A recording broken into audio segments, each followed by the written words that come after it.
to has, have. Let's learn about irregular verbs. Have is an irregular verb. What is an irregular verb?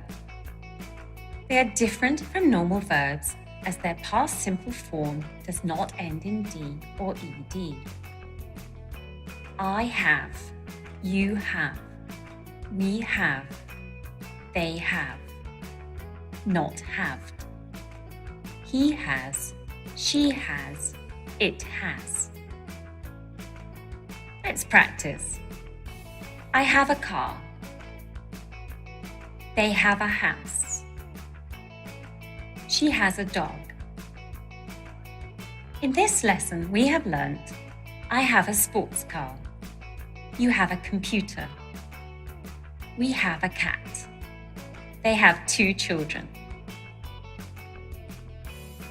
He has a sports car. She has a computer. It has a big room.